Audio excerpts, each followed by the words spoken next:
Hi, I'm Bobby, and this is Fisher Builds. Today I'm going to talk to you about the one thing that got me into building and construction and cosplay. It is the White Ranger helmet. So I'm going to walk you guys through how I built this and just tips and tricks and things I picked up along the way. Everything about this I did for myself, which is what cosplay is all about. If you're doing it just because you think it's cool or your friends are doing it and your heart's not really in it, it's going to show in your work. Obviously, I'm a lifetime long Power Ranger fan, and this has, truly been, since I was a child, I've wanted something like this, and being able to create it for myself, it meant a lot. I don't recommend it for, just if you don't want to spend a lot of money, if you, aren't really skilled with power tools or hand tools. Practice on smaller projects before you get to something like this. This is a big undertaking and you learn a lot doing something like this, but if finance is a thing, I don't recommend a project this big. Start smaller. Just disclaimer. So going through, when you're doing a helmet kit, first thing you're going to do is it comes whole. It's not cut. The eyes are still in. It's just one solid mold casting. First thing you want to do is the body work. It may have bumps or air bubbles from the actual molding. Those you're going to fill in. All I had to do on this particular helmet was sanding some of the flashing. Flashing is just where the resin oozed out into the mold, into the seam of the mold where it closes. That's all I had to do was just a light sanding. That's all this helmet took. But I've done another helmet that was a nightmare with Bondo. A lot of divots and bumps and scratches and who knows what. Lots of air bubbles. So all the body work should be done before you even consider cutting your helmet.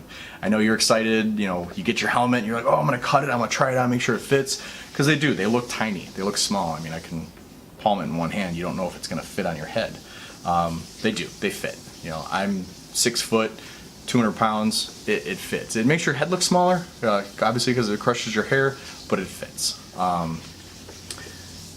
Do all the body work. I've used, it's from Bondo, but it's the glazing putty. That's all I needed. Smear a little on your finger, fill in the air bubbles, try to get it as smooth as possible on your first pass. Do light coats, and it dries very quickly, like 30 minutes, it's sandable. And then do a light coat, fill it in, sand it, get it as smooth as possible, and then prime. Primer basically just shows you all of your mistakes. It's alarming how much you miss with your naked eye. But yeah, having a monotone primer, something about it just brings out shadows and highlights. Low points and high points, as you'll learn.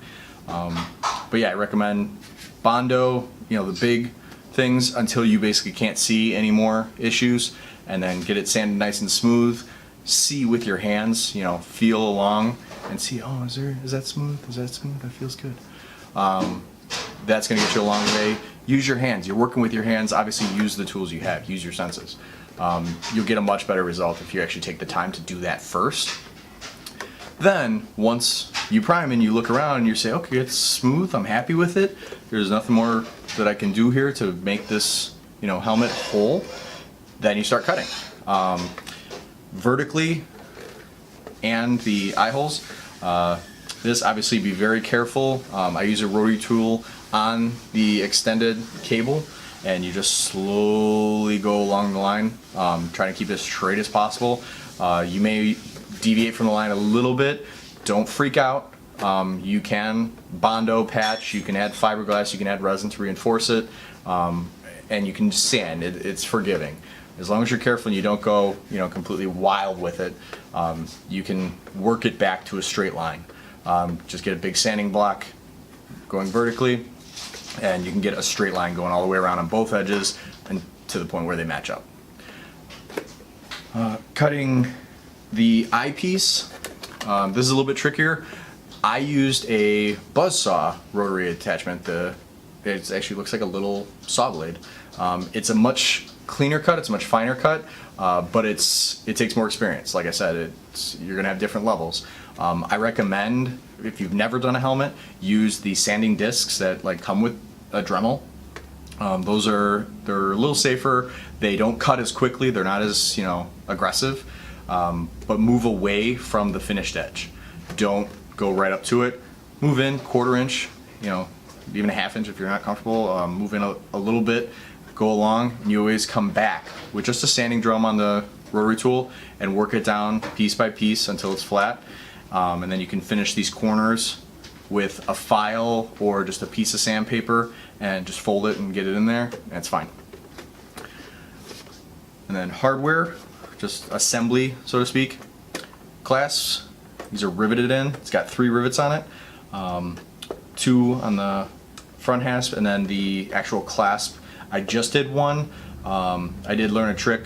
You can go from the bottom, from the inside of the helmet outward to get that 4th in to reinforce all 4 holes on the clasp. I don't personally think I need it. I'm not actually doing combat with this thing. So it holds fine with a rivet. It's a metal rivet, so it's not going anywhere. But metal rivets, just like the show. Maybe you can see that. No, going the wrong way.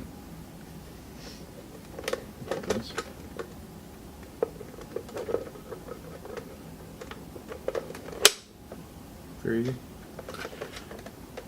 And then I actually chose to do a hinge. A lot of people do elastic and pads and whatnot and Velcro and whatnot. I build for structure. I want this to feel like it could be on the show, and if you became a Power Ranger, that this is something that they would do. This is a personal preference. I don't know if there's an exact way to do it to match the show. It's just this worked better for me. I tried it with elastic and I just hated it. And with my head and everything, it just didn't fit right. So go ahead and open the inside. So it opens, and with the hinge actually, it always opens clean and closes clean. Almost. So, and it's not coming apart. So what I did for assembly, there's 4 registration keys.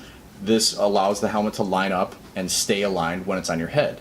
The hinge acts as a 5th. This aligns the helmet itself.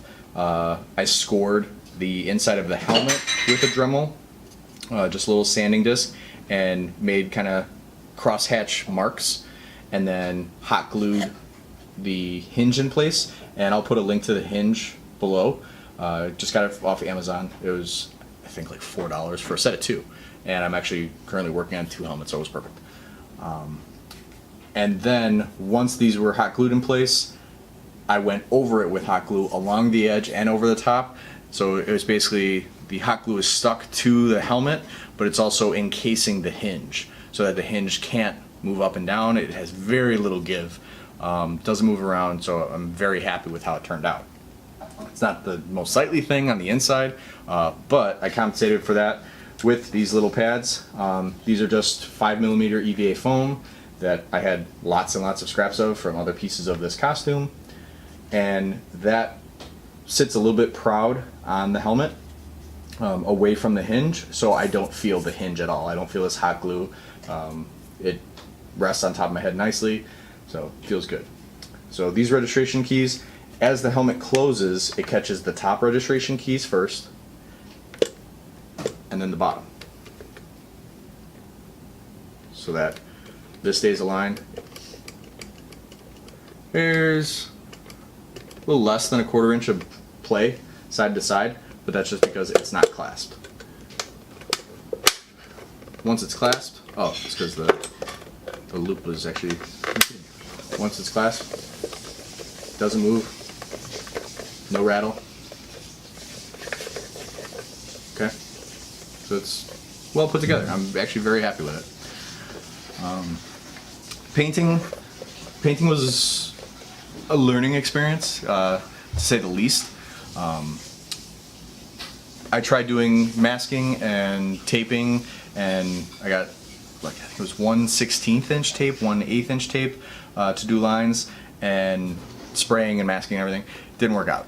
So I ended up painting the entire thing gold with just a rattle can, and then hand doing the black and the white and the silver. I'm happy with it. I've never painted anything before besides a wall, and it turned out pretty good.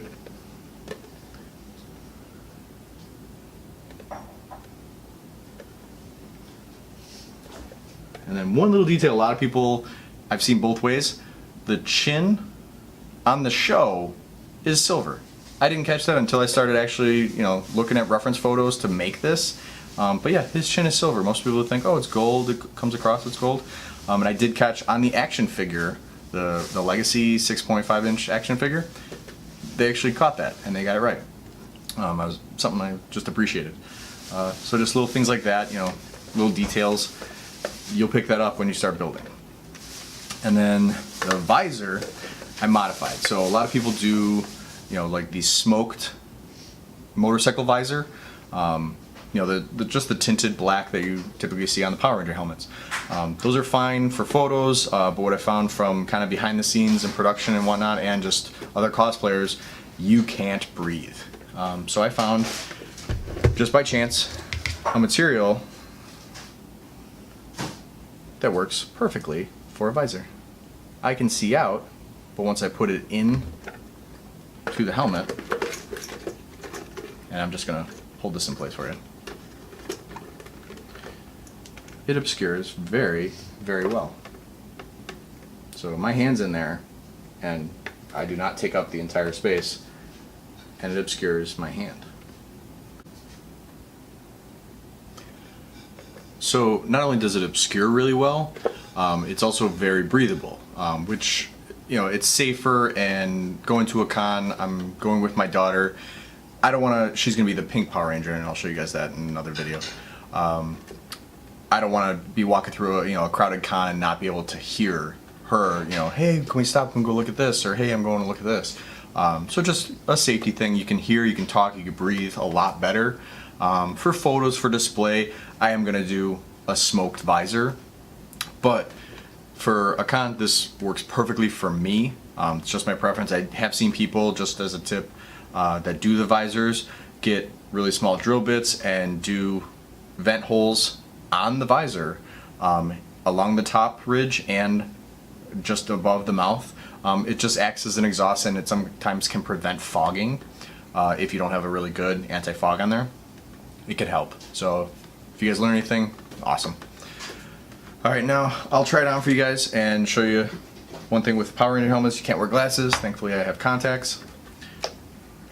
So put it on the back. Always make sure that your big ears are in, because otherwise they're going to get pinched in this seam.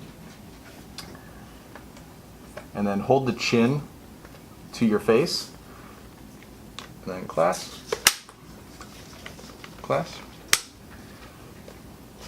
And like other videos, I'm talking while recording. Every other video I've seen that someone tries on a Power Ranger helmet, they get muffled. So this is not edited, this is not dubbed, this is me talking. So you can hear me, I can breathe fine, and it obscures. You can maybe see a little bit of my nose. I'm looking at a monitor here. You can see a little bit, maybe. That's about it.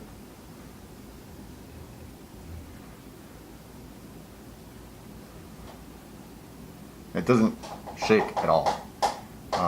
Fits really well. I'm extremely happy with it. And pop it.